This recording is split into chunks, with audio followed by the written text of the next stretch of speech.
Okay, what's up, guys? So today's topic, we're gonna be talking about direct game. We're gonna look at the pros and cons of it.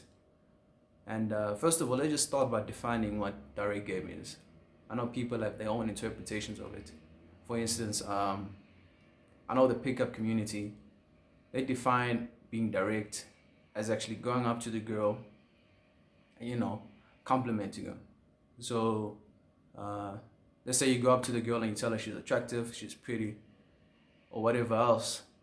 Let's say you being direct. In my opinion, that's not being direct. That's just you complimenting the girl. All right. Now, the direct game that we're speaking about here is actually when you go up to her and tell her exactly what you want to do with her, or what you want from her. You know. So we're gonna look at the upside and downsides of that. And yeah, we did a video of indirect game. So you can just compare the two and see what works for you and what suits you best. So let's look at the downsides of it. Now, the downside of it is that the rejections are generally harsh, right? That's because you're being straightforward, straight to the point, and it forces her, it makes her be straightforward with you as well. So you might get rejections such as, "What? I'll never do that with you." Or in some cases, I've had this happen to me once.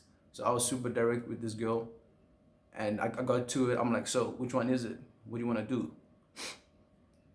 And she was like, and she looked at me for a few seconds, and then she was like, "Nah, you're not my type."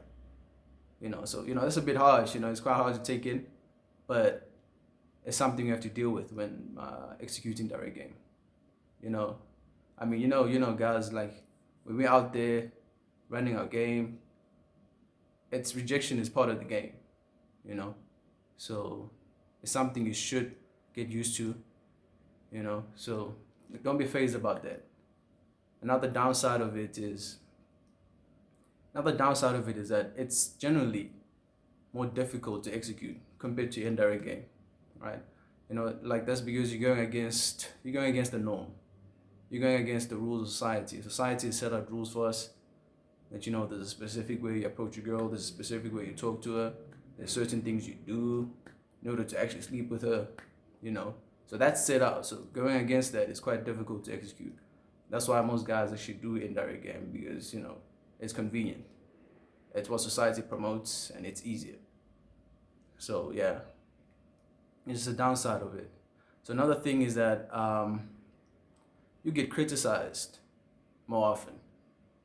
So that's for the same reason as the previous point, is that you're going against what society set out.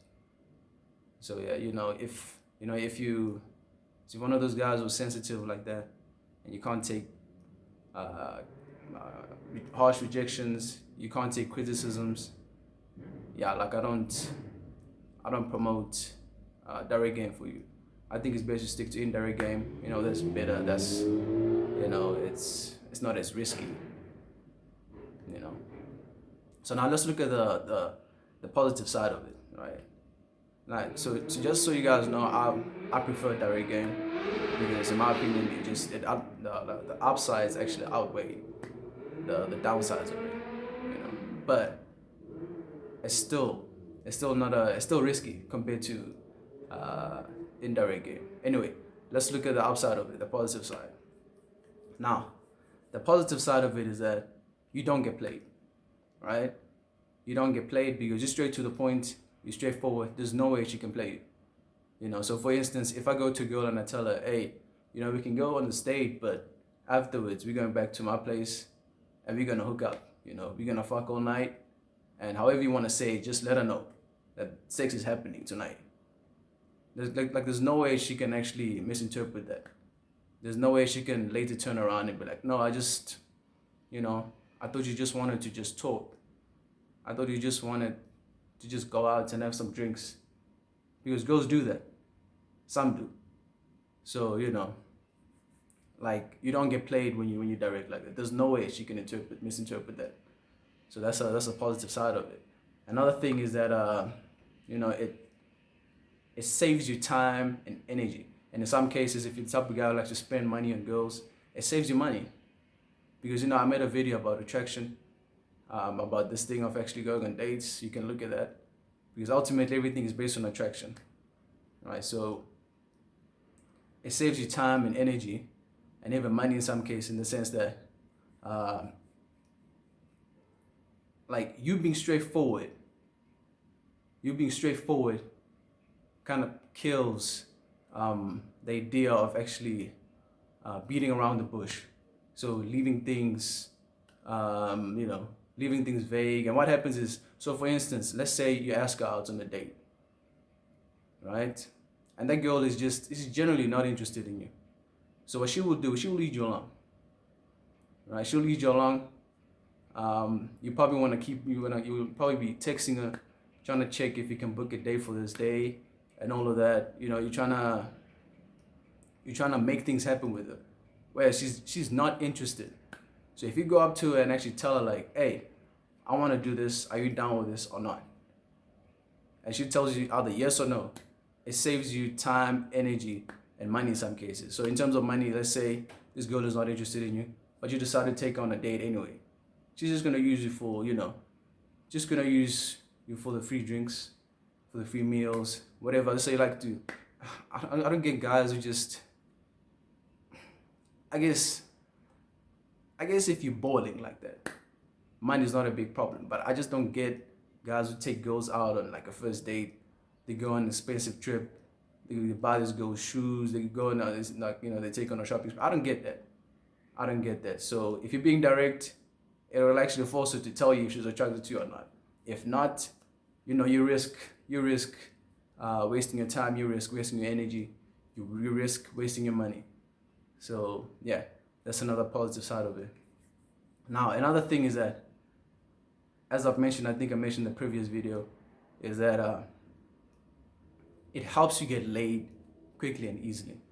So if your objective is to, hook up have a one-night stand, let's say you're out in a club or pub or whatever, and you're planning on having a one-night stand, the quickest way and easiest way you can get that is by being direct, being straightforward, letting the girl what you want and what you want to do with her. So for instance, let's say you're out of this club or whatever, and you see a girl across the room, and you can see that she's kind of checking you out and all of that. If you're being direct, you'd actually get that girl quicker and easily than you would if you were indirect.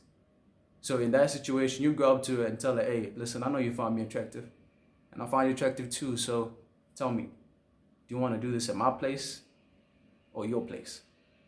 Something like that. It's straightforward. You can say however you want to say it. She'll tell you like, yeah, I'm down, so I think it's better we go to your place. Whereas if you're indirect, you see that we say like something like that will take you roughly, say 30 seconds, a minute, let's say less than 2 minutes.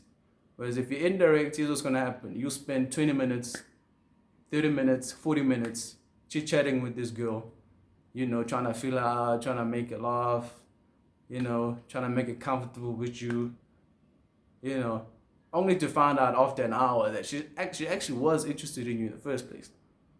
See, so you spend a lot of time, you just spend a lot of time talking about things you shouldn't have been talking about. It just takes you longer to get there. At the same time, if you're being indirect, you also risk turning her off or whatever you be talking about. So I say, man, if you want to be straight to the point, want to be efficient, and you can handle the criticisms, you can take the harsh rejections, I say direct game is for you. So yeah, this has been your video. Subscribe to get notified, and I'll see you guys in the next video.